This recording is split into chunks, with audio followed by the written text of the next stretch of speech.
by being drunk, 2 Levites broke strange fire before the Lord. Then in Leviticus 10, we saw Nadab and Abihu bringing strange fire before the Lord, because their minds were confused, intoxicated by wine, by alcohol. And now in Leviticus 11, which is the chapter for today's study, we see God's guidance about what to eat, meaning that holiness is not only a spiritual state, holiness is also a physical state, because what you eat, the way you behave, your lifestyle relating to your body, your physical part, will deeply affect your relationship with God. Some people think that what they eat, what they drink has nothing to do with their holiness.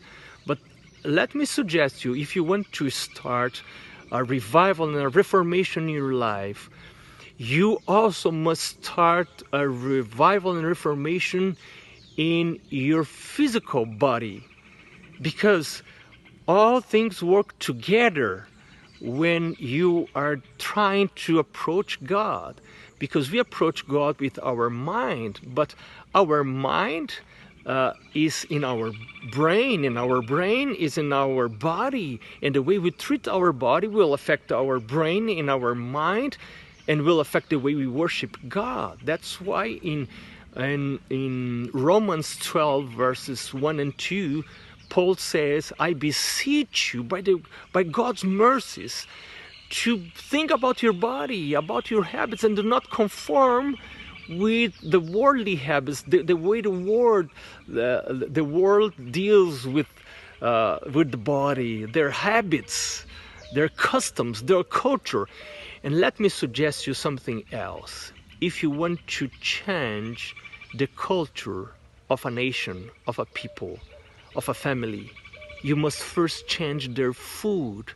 And this is exactly what God did by bringing them to the wilderness and giving them a different food, and then teaching them to eat different things from what they were used in Egypt.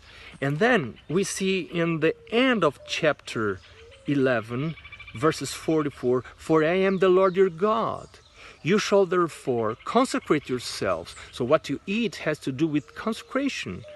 And you shall be holy has to do with holiness. For I am holy, neither shall you defile yourselves with any creeping thing that creeps on the earth. For I am the Lord who brings you up out of the land of Egypt to be your God. You shall therefore be holy, for I am holy. We are coming out of Egypt and we are going to Canaan. It's now time to adopt Canaan's menu, Canaan's food and drink, because we should not conform with that culture here, but be transformed. Let us ask God to transform our taste. I am asking God, please transform my taste so that I may like what is healthy and what I will find in the new Canaan which you, God, is preparing to me. May the Lord bless you today as you prepare to go to Canaan. See you tomorrow.